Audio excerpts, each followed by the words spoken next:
Today, I am dropping 3 complete Town Hall 18 base builds: a farming base, a ranked base, and a war base. Stay until the end because each base solves a completely different problem, and one of them might just be the base that saves your loot or flips a war result for your clan. Let's get into it.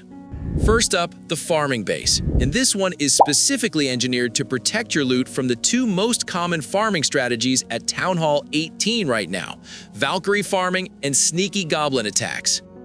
Every single placement in this base has one job: make sure attackers never touch your storage buildings. So as the build comes together here, the first thing you want to notice is the Town Hall sitting right in the center of the base inside its own dedicated core compartment. Now, on a farming base, you might wonder why we are protecting the Town Hall so heavily, and the answer is that the Guardian system is tied to it. By keeping the Town Hall central, the Guardian extends its defensive coverage across the entire core area, and we are going to use that to protect what actually matters: the storages. Watch how every single storage building gets placed around that core compartment. Gold storages, elixir storages, dark elixir storage. All of them are tucked in close to the Town Hall, meaning they are deep inside the base. This is the core philosophy of this layout.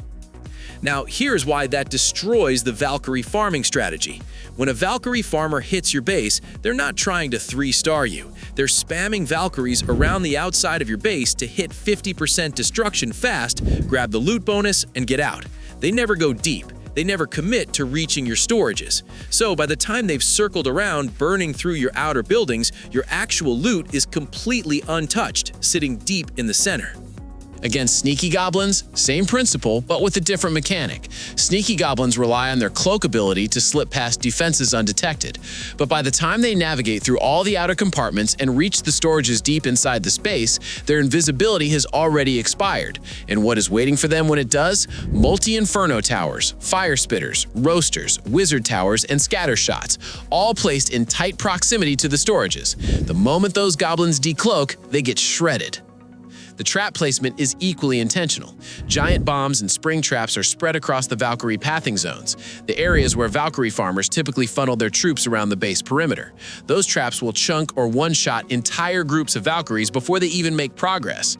And for anyone trying a dragon farming approach, dropping dragons instead of Valkyries to rush that 50%, the seeking air mines and air bombs are positioned in front of the defenses to intercept them before they can chunk through the base efficiently.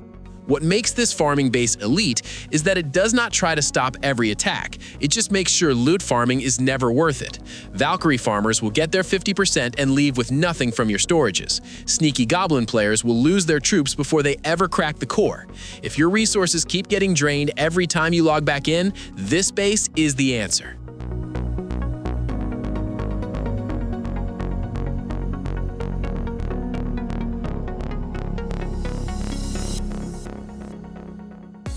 Now, let's shift into something more competitive, the ranked base, built specifically to make it as painful as possible for opponents to reach and destroy your Town Hall. In ranked play, the Town Hall is everything. This layout is designed to drain attacking armies before they ever get close to it. As the build starts taking shape, notice how the Town Hall, Siege Machine, and Clan Castle are all placed dead center. Here's how the base is split. On the north side of the base, we have the Revenge Tower, all 4 heroes, and the Expos. On the south side, we have the Monolith surrounded by all 3 Inferno Towers set to multi-target. The Town Hall sits between these 2 clusters. Fire spitters and scatter shots are distributed on both sides to extend that defensive firepower across the entire base. Now here's the strategic depth of this layout. If an opponent attacks from the north, which many players will do to get the Heroes and Revenge Tower out of the way early, their troops get ground down by the Heroes, Expos, and Fire Spitters. By the time they push south toward the Monolith and Inferno Tower cluster, their remaining army is too depleted to finish the job. If they attack from the south to take down the Monolith cluster first, they will eventually reach the Revenge Tower. But here is the key mechanic. The Revenge Tower gets stronger the more buildings in your village have been destroyed during the attack. So by the time an opponent has destroyed enough of the base to reach the north side, the Revenge Tower is operating at a massive defensive boost. Their weakened troops are then hitting the most powerful version of that defense. It's a trap no matter which direction they come from. Now, both air sweepers are faced toward the north. That naturally pushes air attackers, electro dragons, balloon armies, to start from the south. When they do, they hit the monolith and Inferno Tower cluster hard and early, weakening air units significantly before they ever reach the core. And because we know most players will attempt a Royal Champion charge from behind the Fire Spitters, since those are the most visible directional cues on the outside of the base, we have loaded that section with giant bomb clusters, skeleton traps, and hidden Teslas. Poison spell towers are placed nearby to slow and damage any champion charge before it gets traction. Spring traps are placed directly on Hog Rider pathing. Air bombs and seeking air mines are positioned in front of the main defensive clusters to shred balloons and electro dragons approaching the core.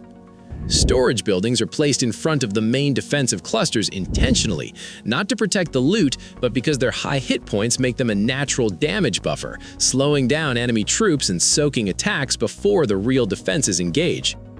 What makes this ranked base special is the two-cluster design that punishes both attack directions equally. There is no clean angle of approach. Ground or air, north or south, the base forces opponents into a war of attrition they cannot win with a standard army. In ranked, where every star counts, this design consistently holds 2-star attempts. If you are enjoying these Town Hall 18 designs, hit that subscribe button. I drop new base builds regularly and you do not want to miss the next one.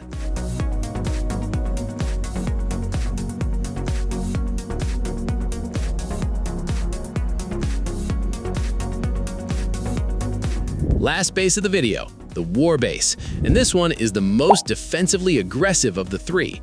In Clan Wars, you cannot afford to give up 3 stars. This layout is built around one goal, making a perfect attack feel impossible. It combines layered trap pressure, split defensive power, and some clever dead zone design to break attacking armies before they reach anything critical. As we start laying this out, watch the core compartment take shape first. Town Hall in the center, surrounded by Invisibility Spell Tower, all 3 Inferno Towers, the Clan Castle, and Fire Spitters. That core is a fortress inside the fortress.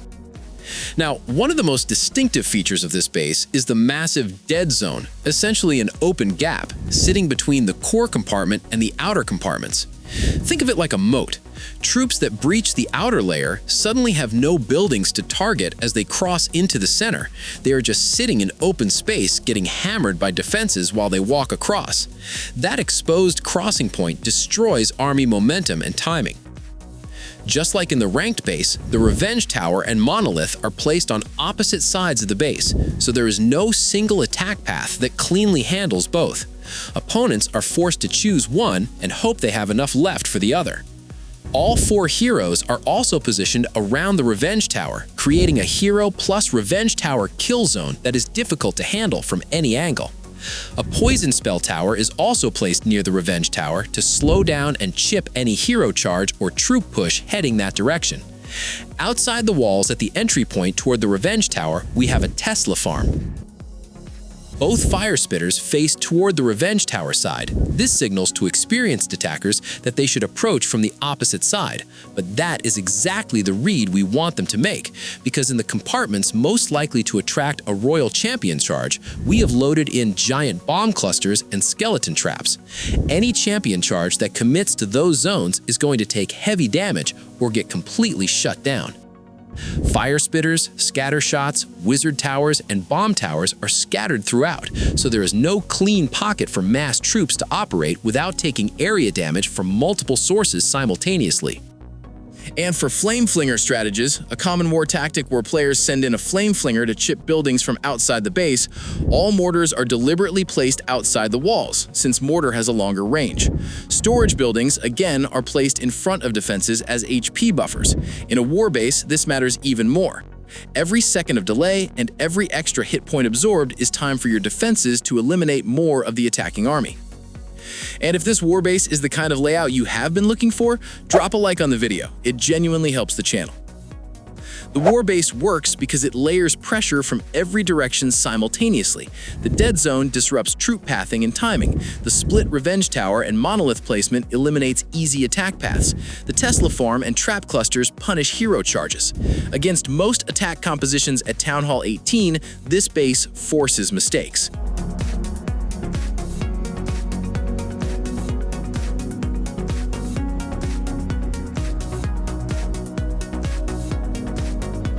And that is all 3 bases, Farming, Ranked, and War, all fully built and broken down for Town Hall 18.